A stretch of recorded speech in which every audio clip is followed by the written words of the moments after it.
Hello guys, ఇప్పుడు మీరు వింటుంది కూలీ మూవీ రివ్యూ అనమాట.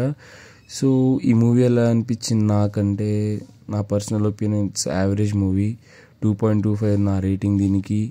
ఎందుకంటే మనమందరం ఎక్స్పెక్ట్ చేసింది వేరే. ఇది ఎల్సీలో కనెక్ట్ అయి ఉంటుంది, ఇది అందులో కనెక్ట్ అయి ఉంటుంది, ఇంతమంది సూపర్ స్టార్స్ ఉన్నారు, ఇంకా వేరే లెవెల్ ఉంటుంది, అన్ని క్యారెక్టర్స్ని చాలా బాగా వాడుకునేమో అనుకున్నాం. అంటే లోకేష్ కనకరాజ్ మనకిచ్చిన ఆ హైప్, అది విక్రమ్తో మన ఖైదీ మూవీస్తో ఇచ్చిన హైప్, ఆ ఎక్స్పెక్టేషన్స్, కానీ ఈ మూవీ ఆ స్టాండర్డ్స్కి రీచ్ అవ్వలేదు.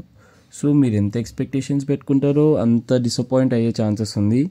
ఎంత తక్కువ ఎక్స్పెక్టేషన్స్ పెట్టుకుంటారో అంత బెటర్గా అనిపించే టైప్ మూవీ ఇది. సో మనకి చెప్తూనే ఉన్నాడు, ఆ ట్రైలర్ కట్ కూడా చాలా ఫ్లాట్ ఉండే. ఇంకా మన లోకేష్ కనకరాజ్ అయితే మనకు చెప్తూనే ఉన్నాడు ఇది ఒక స్టాండ్ అలోన్ ఫిలిం అని. కానీ మనమే ఏదో ఎక్కువ ఎక్స్పెక్ట్ చేసుకున్నాం, అది 30 years back Kamal Haasan containers అని. కానీ చూసి మాట్లాడాను గైస్. కానీ ఎవరో చెప్తారని గొర్రెలక్క నమ్మి నిజంగా బాగాలేదు, అంత బాగాలేదు, వార్ 2 అంత అయితే లేదు. లియో కంటే అయితే బెటర్ ఈ మూవీ చెప్పాలంటే. మీరు తక్కువ ఎక్స్పెక్టేషన్స్ పెట్టుకుంటే బెటర్ అనిపిస్తుంది. నేను యాక్చువల్గా అయితే మూవీని నిన్ననే చూశాను, బట్ సోషల్ మీడియాలో చాలా నెగిటివిటీ స్ప్రెడ్ అవుతుంది ఈ మూవీ మీద. బాగాలేదు అసలు లోకేష్ కనకరాజ్ ఫిలిమేనా అని. ఉండాలి గాయస్, హైప్ ఉండాలి.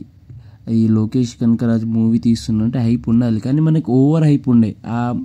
ఇప్పుడు మనం లోకేష్ కనకరాజ్ తీస్తున్న ఫిలిం ఇది అని ఒక చిన్న హైప్ ఉంటే ఆ హైప్తో మనకు యావరేజ్ అనిపిస్తుంది. కానీ మనం ఓవర్ హైప్తో ఎల్సీయూలో కనెక్ట్ అయి ఉంటుంది, అందులో కనెక్ట్ అయి ఉంటుంది, ఇది అవుతుంది అది అవుతుంది అని ఓవర్ ఎక్స్పెక్టేషన్స్ పెట్టుకొని ఎవరో డిసప్పాయింట్ అయ్యి అది సోషల్ మీడియాలో పెట్టి అది చూసి మీరు డిసప్పాయింట్ అయ్యి ఈ సినిమా చాలా నెగిటివ్ వేలో కన్వే అయిపోతుంది.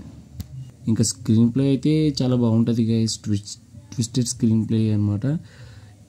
ఇప్పుడు క్యారెక్టరైజేషన్స్ గురించి మాట్లాడితే నాగార్జున సార్ అంత హైప్ ఇచ్చింది, కానీ నాగార్జున సార్కి అయితే ఒక నార్మల్ ఒక డబ్బా విలన్ అనుకోండి, అన్ని సినిమాల్లో ఉండే డబ్బా విలన్ అనమాట. ఇప్పుడు రజనీకాంత్ సార్ అయితే యాజ్ యూజువల్గా ఎప్పుడు తన బెస్టే ఇస్తాడనమాట. శృతి హాసన్కి అయితే ఒక మంచి రోల్ పడ్డది అనమాట. ఇంకా శోభి అసలు సూపర్, ఒక సైకో క్యారెక్టర్ చాలా బాగుంటుంది, చాలా మంచి క్యారెక్టర్ ఇచ్చారు. ఇంకా ఉప్పి సార్, ఆమీర్ ఖాన్ సార్ ఉన్నారంటే ఉన్నారు, కానీ అంతేం వాడుకోలే. So this is the full review of Coolie movie.